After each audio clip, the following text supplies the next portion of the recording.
And welcome back as we continue our journey through the book of Acts. Today we continue our story in chapter 12, and we're going to only read about 2 verses. And before we jump in, I just want to tell you the depth of Scripture.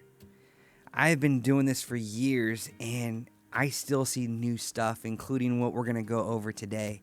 And so I want to encourage you that you would value this time as we go into Scripture. And even though I share some devotional thoughts, that you too can go before the Spirit of the Lord and say, God, help me see this with a freshness. Because you may get something that I wouldn't get, but I hope that it would feed your spirit and that you can go encourage others how hopefully I'm encouraging you. So we're going to read a portion of Scripture, pull out a timeless truth. Today we're going to be in verses 18 and 19, and it goes like this. Now when day came, there was no little disturbance among the soldiers over what had become of Peter. And after Herod searched for him and did not find him, he examined the sentries and ordered that they should be put to death. Then he went down from Judea to Caesarea and spent time there. The injustice of Herod's action did not just impact the early church. It fell heavily on those who served under his authority as well. Peter was a high-profile prisoner and was likely guarded by multiple squads of soldiers. Some scholars say that there were over 16 soldiers who guarded him in that time to ensure that he would not escape before Herod's judgment. You see, these guards understood the weight of their responsibility. Roman custom held them personally accountable for any prisoner who escaped, and often with their lives. So when Peter miraculously disappeared, Luke tells us there was no little disturbance among the soldiers. What does that mean?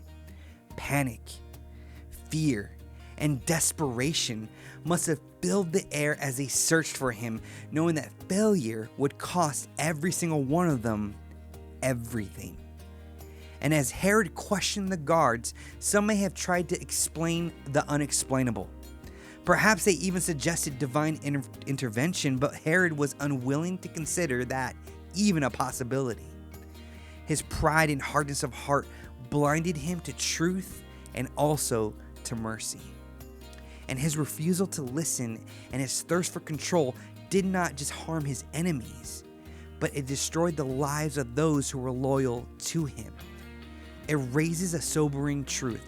No one is safe under unjust leadership, not even those who follow it. So this passage right here challenges us to expand our prayers beyond those who we agree with.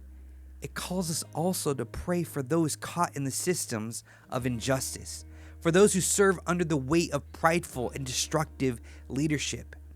In a world still marked by broken systems and flawed leadership, may we be people who pray not only for the victims of injustice, but also for those who are caught up in it, whether by choice, duty, or fear. And so, church, I want to encourage you right now as you see what's going on in the world.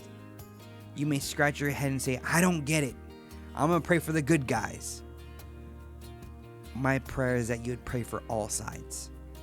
That justice would be had, that shackles would be broken on both those that are in prison, but also those who are bound by philosophy or fear or even ignorance.